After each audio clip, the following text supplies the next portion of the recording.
So tell us about Mike as a child. Well, when Michael was a little kid, and his dad and I would talk to him about what would happen when he grew up and he went away to college and he got married, Michael always had the same response. He was not going to go to college. We could not make him leave our house.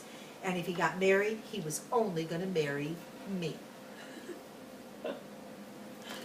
Oh, I think back as junior high basketball playing times, and Michael decided to give all out, 100%, and on one of the plays he decided to dive after a ball, and as he dove after a ball, got his feet tangled up with Adam Day, and Adam Day sat on his head and broke his nose.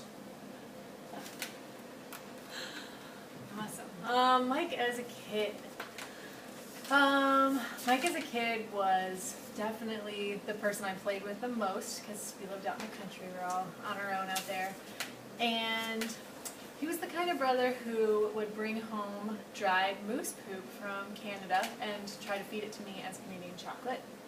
But he was also the kind of brother who, when we would be at a friend's house jumping on a trampoline, and I remember one time I slipped and my leg went through the edge of the trampoline where the springs are, and I flew off the side, and I feel like if I would have hung there very long, I probably would have broke my leg from the pressure of my body weight, and he like jumps off the trampoline and came over and picks me back up and gets me out of the way, and was my hero. So he was both, you know, my worst enemy and best friend and my hero all at the same time.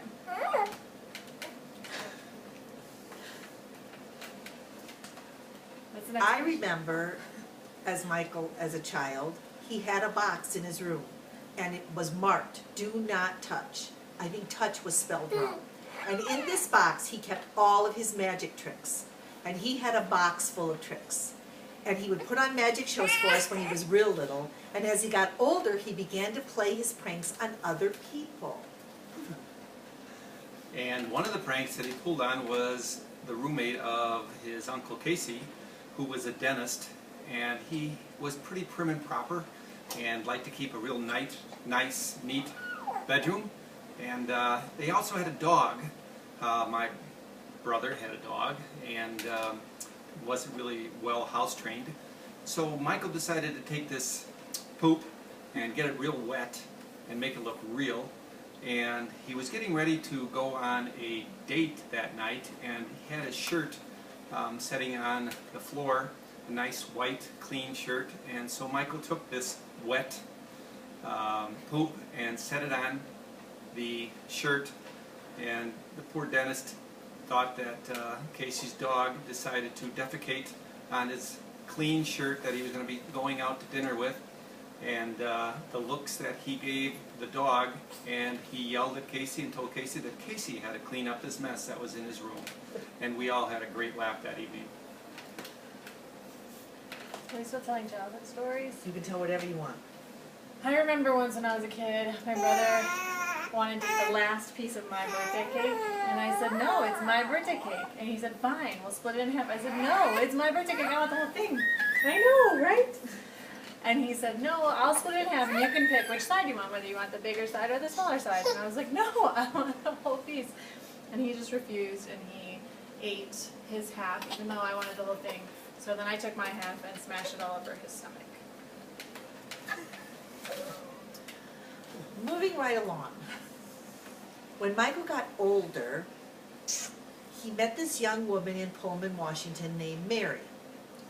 And my husband and I traveled to Pullman, Washington when Michael was working out there, and he invited Mary to come for dinner. And so I made a big pan of lasagna. Of course, Michael didn't mention that at the time, Mary was not eating anything with tomatoes or tomato sauce in them. But he didn't tell me that. So Mary came to dinner and she ate a little tiny piece of lasagna. And of course I offered her seconds and she said, no thank you. And I thought she must not like my lasagna. And it wasn't until later that I discovered that it was just that she didn't eat tomatoes. Also, Michael liked to do some wild trips, and so Sarah and I and Michael and our dog decided that we were going to go down the Wisconsin River.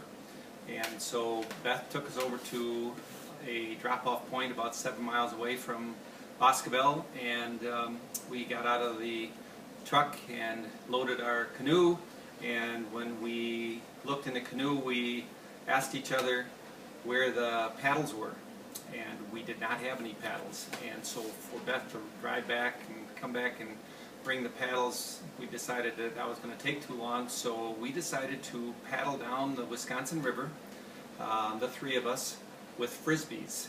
And that was a trip that we'll never forget, but we did make it, obviously. Let's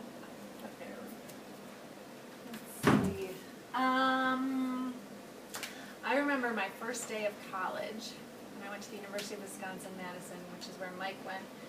He informed me that I had to go there because that was the only college. So that's where I ended up going. And my very first day, I didn't know anybody.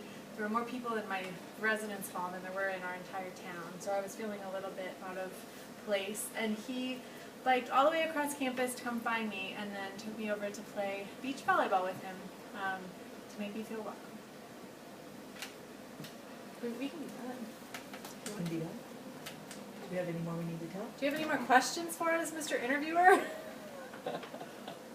Oh, well, we should just point out that just recently, our son took to advertising using his dog Harley.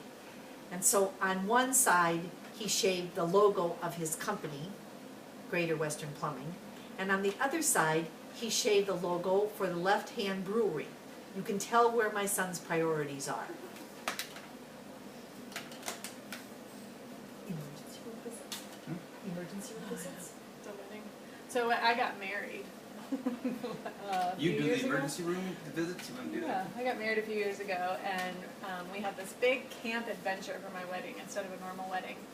And it was from Wednesday until Sunday, and we had kickball games, we had ultimate frisbee, we had a basketball tournament, we had upside down AJs. No, she wasn't there yet. Come here, you silly. And at this camp adventure, there were probably about 100 people playing all these different activities with no injuries, except for both Mike and Mary had to make separate trips to the emergency room during the wedding. Poor Mary got poisoned by granola and had an allergic reaction, and Michael got attacked by Brian Kurz's lovely elbow and had to go get stitches above his eye. The end. The end.